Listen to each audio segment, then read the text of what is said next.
ಶ್ರೀ ರಾಗಿಕಲ್ಲು ವೈದ್ಯಲಿಂಗೇಶ್ವರ ದೇವಸ್ಥಾನದಲ್ಲಿ ಅಷ್ಟಮಂಗಲ ಪೂಜೆಗೆ ಅವಕಾಶ ಕಲ್ಪಿಸುತ್ತಿದ್ದರೆ ಹೋರಾಟ. ಹರೀಶ್ ಕುಮಾರ್ ಎಚ್ಚರಿಕೆ. ತಾಲೂಕಿನ ಬೊಕ್ಕೇಪುರ ಗ್ರಾಮದ ಸರ್ವೆ ನಂಬರ್ 23ರಲ್ಲಿರುವ ಶ್ರೀ ರಾಗಿಕಲ್ಲು ವೈದ್ಯಲಿಂಗೇಶ್ವರ ದೇವಸ್ಥಾನದಲ್ಲಿ ಅಷ್ಟಮಂಗಲ ಪೂಜೆಗೆ ಅವಕಾಶ ಮಾಡಿಕೊಡಬೇಕು. ಅಲ್ಲಿರುವ ಗೋಮಾಳ ಉಳಿಸಬೇಕು, ಇಲ್ಲದಿದ್ದರೆ ಜಿಲ್ಲಾಡಳಿತ ಭವನದ ಮುಂಭಾಗದಲ್ಲಿ ಅನಿರ್ದಿಷ್ಟ ಹೋರಾಟ ಮಾಡುವುದಾಗಿ ದೇವಸ್ಥಾನ ಸಮಿತಿಯ ಹರೀಶ್ ಕುಮಾರ್ ಜಿಲ್ಲಾಡಳಿತವನ್ನು ಎಚ್ಚರಿಸಿದ್ದಾರೆ. ನಗರದ ಜಿಲ್ಲಾ ಕಾರ್ಯನಿರತ ಪತ್ರಕರ್ತರ ಭವನದಲ್ಲಿ ಕರೆದಿದ್ದ ಪತ್ರಿಕಾಗೋಷ್ಠಿಯಲ್ಲಿ ಮಾತನಾಡಿದ ಅವರು, ಬೊಕ್ಕೇಪುರ ಗೋಮಾಳವನ್ನು ಉಳಿಸಬೇಕು, ಶ್ರೀ ರಾಗಿಕಲ್ಲು ವೈದ್ಯಲಿಂಗೇಶ್ವರ ದೇವಸ್ಥಾನದಲ್ಲಿ ಅಷ್ಟಮಂಗಲ ಪೂಜೆಗೆ ಅವಕಾಶ ಮಾಡಿಕೊಡಬೇಕು ಎಂದು 2014ರಿಂದಲೂ ಹೋರಾಟ ಮಾಡಿಕೊಂಡು ಬರಲಾಗಿದೆ.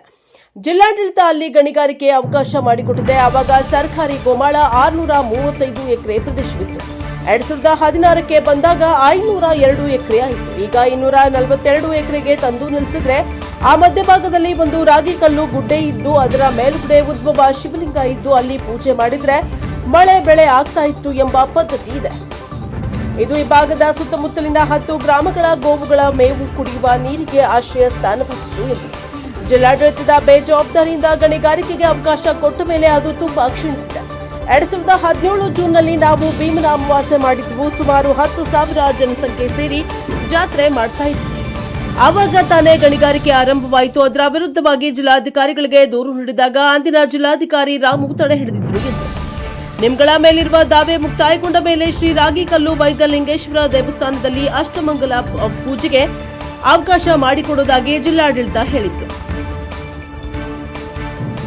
2025ರ ಡಿಸೆಂಬರ್ನಲ್ಲಿ ನಮ್ಮ ಮತ್ತು ಗಣಿ ಉದ್ಯಮಿಗಳ ಮೇಲೆ ಇದ್ದ ಎಲ್ಲ ದಾವೆಗಳು ಖುಲಾಸೆಯಾಗಿದ್ದು, ದೇವಸ್ಥಾನದಲ್ಲಿ ಅಷ್ಟಮಂಗಲ ಪೂಜೆಗೆ ಅವಕಾಶ ಕಲ್ಪಿಸಿಕೊಡಬೇಕು, ಗೋಮಾಳವನ್ನ ಉಳಿಸಬೇಕು, ಇಲ್ಲದಿದ್ದರೆ ಜಿಲ್ಲಾಡಳಿತ ಮುಂಭಾಗದಲ್ಲಿ ಅನಿರ್ದಿಷ್ಟಾವಧಿ ಹೋರಾಟ ಮಾಡುವುದಾಗಿ ಎಚ್ಚರಿಸಿದರು. ಪತ್ರಿಕಾಗೋಷ್ಠಿಯಲ್ಲಿ ಮೋಹನ್ ರಾಜ್, ಶಿವಮಲ್ಲು, ಗಿರಿಮಲ್ಲು ಹಾಜರಿದ್ದರು. ಬ್ಯೂರೋ ರಿಪೋರ್ಟ್ ಹೊಮ್ಮ ನಂಜುಂಡ ನಾಯಕ, ಪ್ರಶಾಪ್ ಅವರ್ ಟಿವಿ, ಚಾಮರಾಜನಗರ. ಸುದ್ದಿಗೋಷ್ಠಿಯಲ್ಲಿ ಶಿವಕುಮಾರ್ ಪುರ, ಗಿರಿಮಲ್ಲು ಅವರು ಮತ್ತು ಮೋಹನ್ ರಾಜ್ ಗಿರಿಮಲ್ಲು ಅಂತ ಹೊಸೂರವರು, ಶಿವಮಲ್ಲು ಅಂತ. ಸರಿ, ಮಾತಾಡಿ.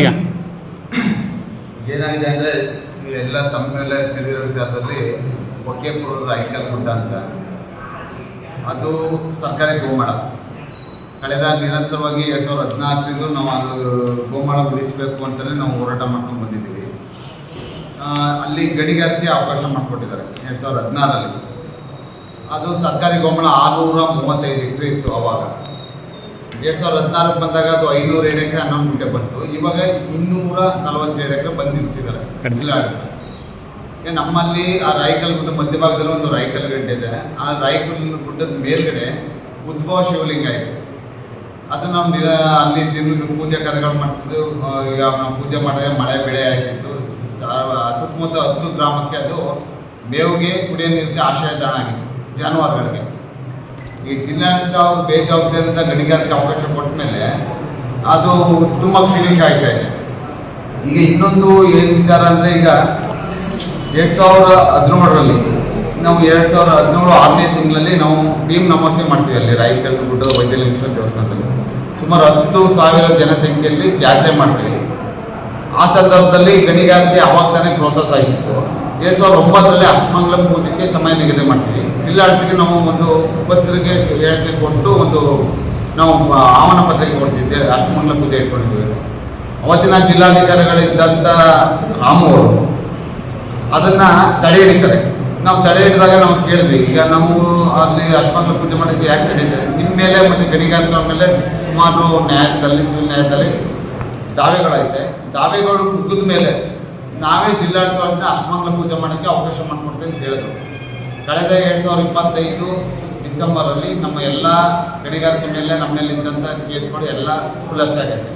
ಈಗ ನಾವು ಜಿಲ್ಲಾಡಳಿತಕ್ಕೆ ಏನು ಒತ್ತಾಯ ಮಾಡ್ತೀವಿ ಅಂದರೆ, ಅವತ್ತು ನೀವೇನು ಅಷ್ಟಮಂಗಲ ಪೂಜೆ ಮಾಡೋದನ್ನು ತಡೆ ಹಿಡಿದಿರಿ. ಈಗ ನಮಗೆ ಅಷ್ಟಮಂಗಲ ಪೂಜೆ ಮಾಡೋಕ್ಕೆ, ಆಮೇಲೆ ದಿನನಿತ್ಯದ ಪೂಜೆ ಮಾಡೋಕ್ಕೆ, ಪೂಜಾ ವೈಖಾರ ಮಾಡೋದಕ್ಕೆ ಅವಕಾಶ ಮಾಡಿಕೊಡಿ. ಇವತ್ತು ನಾವು ಗೋಮಾಳ ಪರಿಸ್ಥಿತಿ ಏನಾಗಿದೆ, ಇವತ್ತು ಈ ಹಣ ಬಿಸಿಲು ಇವತ್ತು ಚಾಮರಾಜನಗರ ಬಂದು 38, 39, 40% ಡಿಗ್ರಿ ತಾಪಮಾನ ಐತೆ. ಸುತ್ತಮುತ್ತ 10 ಗ್ರಾಮಕ್ಕೆ ವಡ್ಗಲ್ಪುರ, ವಡ್ಗಲ್ಪುರಗುಂಡಿ, ಹೊನ್ನಳ್ಳಿ, ಸಾಣಗಲ, ಲಕ್ಷ್ಮೀಪುರ, ನಿಂದಿಪುರ, ನರಸಿಂಹ ಅಷ್ಟು 10 ಗ್ರಾಮಕ್ಕೆ ಜಾನುವಾರಿಗೆ ಮೇವಿನ ತಾಣ ಆಗಿತ್ತು. ಅದು ಇವತ್ತು ಅದು ಗಣಿಗಾರಿಕೆ ಶುರು ಮಾಡ್ತಾ ಒಂದು ಹುಲ್ಲು ಅಲ್ಲಿ ಇಲ್ಲ, ಸರ್ವನಾಶ ಆಗೋಗೈತೆ. ಈಗ ಜಿಲ್ಲಾಡಳಿತ ಈಗ ನೀವು ಸರ್ಕಾರದ ವತಿಯಿಂದ ಮರ ಪರಿಹಾರದಿಂದ ಮೇವು ಸೇಕರಿಸ್ತೀವಿ, ಅಲ್ಲೊಂದು ಘೋಷಣೆ ಮಾಡ್ತೀವಿ, ಇಲ್ಲೊಂದು ಘೋಷಣೆ ಮಾಡ್ತೀವಿ. ಸರ್ಕಾರದಿಂದ ಅಷ್ಟು ವಿಶಾಲವಾದ ಭೂಮಿನ ನೀವು ಗಣಿಗಾರಿಕೆ ಮಾಡಿ ಸರ್ವನಾಶ ಮಾಡಿ ದುಡ್ಡು ಕೊಟ್ಟು ಮೇವು ತರಿಸಿ ನೀವು ಘೋಷಣೆ ಮಾಡಿ ಸರ್ಕಾರದ ನಷ್ಟ ಅಲ್ವಾ? ಈಗ ನಮಗೆ ಅಲ್ಲಿ ಈಗ ನಾವು ಈ ಪರಿಸ್ಥಿತಿಯಲ್ಲಿ ಜಿಲ್ಲಾಡಳಿತ ಅವತ್ತೇನು ನಮ್ಮ ಭರವಸೆ ಕೊಟ್ಟಿದ್ವಿ ಅಷ್ಟಮಂಗಲ ಪೂಜೆ ನಮ್ಮ ಜಿಲ್ಲಾಡಳಿತದಿಂದ ನಿಮ್ಮ ಕೇಸ್ ಎಲ್ಲ ಖುಲಾಸೆ ಮಾಡ್ತಿದ್ದ. ಈಗ ನಾವು ಅಷ್ಟಮಂಗಲ ಪೂಜೆ ಮಾಡೋಕ್ಕೆ ಅವಕಾಶ ಮಾಡಿಕೊಡ್ಬೇಕು, ಅಲ್ಲಿ ಘೋಷಣೆ ಮಾಡೋದಕ್ಕೆ ನಮ್ಗೆ ಅವಕಾಶ ಮಾಡಬೇಕು, ದಿನನಿತ್ಯ ಪೂಜಾ ಕ್ರಿಯೆಗಳನ್ನು ಮಾಡೋಕ್ಕೆ ಅವಕಾಶ ಮಾಡಬೇಕು. ಜೊತೆಗೆ ಇನ್ನೊಂದು ಏನಾಗಿದೆ ಅಂದರೆ ಅವತ್ತಿನ ವಿಭಾಗಾಧಿಕಾರಿಗಳಿದ್ದರು ನಾವು ಸರ್ಕಾರಿ ಗೋಮಾಳ 500 ಎಕರೆ 11 ಕೋಟಿ ಇರೋ ಜಾಗನ RD 32 61 67 ಆ ಗೆಜೆಟ್ ನೋಟಿಫಿಕೇಶನ್ ನಾವು ಫಾರೆಸ್ಟ್ನವ್ರಿಗೆ 447 ಎಕರೆ 34 ಗುಂಟೆನ ಹ್ಯಾಂಡ್ ಓವರ್ ಮಾಡಿಬಿಟ್ಟಿದ್ವಿ. ನಮಗೆ ರೆವಿನ್ಯೂ ಡಿಪಾರ್ಟ್ಮೆಂಟ್ ಇಲ್ಲ ಅಂತ ಅವತ್ತಿನ AC ಅವರು ನಮಗೆ ಲೆಟರ್ ಕೊಟ್ಟರು. ಆ ಗೆಜೆಟ್ ನೋಟಿಫಿಕೇಶನ್ನ ನಾವು ಹುಡುಕಿ ತಂದು ಫಾರೆಸ್ಟ್ನವರು ಅವತ್ತು ರವಿ ಇದ್ರು CCF ಅವರು ಕೊಟ್ವಿ. ಅವರು ಟ್ರೀ ಫಾರೆಸ್ಟ್ ಮಾಡ್ತೀವಿ, ನಿಮ್ಮ ಸಮಿತಿಯಿಂದನೂ ಸೋಷಿಯಲ್ ಸರ್ವಿಸ್ ಮಾಡೋದಕ್ಕೆ ಅವಕಾಶ ಮಾಡ್ಕೊಡ್ತೀವಿ ಅಂತ ಅವತ್ತು ನಮಗೆ ಭರವಸೆ ಕೊಟ್ಟರು. ಇದುವರೆಗೆ ಫಾರೆಸ್ಟ್ನವರು ಅಕ್ರಮ ಗಣಿಗಾರಿಕೆಗೆ MSC ಕೊಡ್ತಾರೆ ಹೊರತು ಅಕ್ರಮ ಚಟುವಟಿಕೆ ಅವಕಾಶ ಮಾಡಿಕೊಡ್ತಾರೆ ಹೊರತು ಅವರು ಅಭಿವೃದ್ಧಿ ಪಡಿಸಿಲ್ಲ ಆ ಜಾಗನ. ಫಾರೆಸ್ಟ್ನವ್ರಿಗೆ ಮತ್ತು ರೆವಿನ್ಯೂ ಡಿಪಾರ್ಟ್ಮೆಂಟ್ ನಾವು ಒತ್ತಾಯ ಮಾಡ್ತೀವಿ. ಇವತ್ತಿನ ಈಗಿನ ಪರಿಸ್ಥಿತಿಯಲ್ಲಿ ಸರ್ಕಾರಿ ಜಾಗಗಳನ್ನ ಗೋಮಾಳಗಳನ್ನ ಸಾರ್ವಜನಿಕ ಉದ್ದೇಶಕ್ಕೆ ಜಾನುವಾರು ಉದ್ದೇಶಕ್ಕೆ ಅವಕಾಶ ಮಾಡಿ ನಿಗದಿಪಡಿಸಿ ಏನು 635 ಎಕರೆ ಗೋಮಾಳನ ಗಡಿಗೊಳಿಸಿ ಅದು ಸಾರ್ವಜನಿಕ ಉದ್ದೇಶಕ್ಕೆ ಜಾನುವಾರು ಉದ್ದೇಶಕ್ಕೆ ಅದನ್ನು ಮೀಸಲು ಇಡಬೇಕು ಅಂತ ನಾವು ಒತ್ತಾಯ ಮಾಡ್ತೀವಿ. ಜೊತೆಗೆ ನಮ್ಗೆ ಅಷ್ಟಮಂಗಲ ಪೂಜೆ ಮಾಡೋಕ್ಕೆ ದಿನನಿತ್ಯ ಪೂಜೆ ಮಾಡೋದಕ್ಕೆ ನಮ್ಗೆ ಅವಕಾಶ ಮಾಡಿಕೊಡೋದು. ನೀವು ಅವತ್ತೇನು ಭರವಸೆ ಕೊಟ್ಟಿದ್ರೆ ಅಷ್ಟಮಂಗಲ ನೀವು ಕೇಸ್ ಖುಲಾಸೆ ಆದ ತಕ್ಷಣ ನಾವು ಮಾಡ್ಕೊಡ್ತೀವಿ ಜಿಲ್ಲಾಡಳಿತ ವತಿಯಿಂದ ಅಂತ. ಇವತ್ತು ನೀವು ಅದನ್ನು ಆ ಮಾತನ್ನ ಉಳಿಸಿ ನಮ್ಗೆ ಅಷ್ಟಮಂಗಲ ಪೂಜೆ ಮಾಡೋಕ್ಕೆ ದಿನನಿತ್ಯ ಪೂಜೆ ಮಾಡೋದಕ್ಕೆ ಅವಕಾಶ ಮಾಡಬೇಕು, ಗೋಶಾಲೆ ಮಾಡೋದಕ್ಕೆ ಅವಕಾಶ ಮಾಡ್ಕೋಬೇಕು ಅಂತ ನಾವು ಒಂದೇಳಿ ಮಾಡಿದವ್ರು ಏನು ಮಾಡ್ತೀರಿ? ಒಂದೇಳಿ ಅವಕಾಶ ಕೊಡ್ತಾರೆ ಏನು ಮಾಡ್ತೀರಾ? ಅವಕಾಶ ಕೊಡಿದ್ರೆ ಉಗ್ರ ಹೋರಾಟ ಮಾಡ್ತೀವಿ, ಜಿಲ್ಲಾಡಳಿತ ಸುತ್ತಮುತ್ತ ಧರಣಿ ಮಾಡ್ತೀವಿ.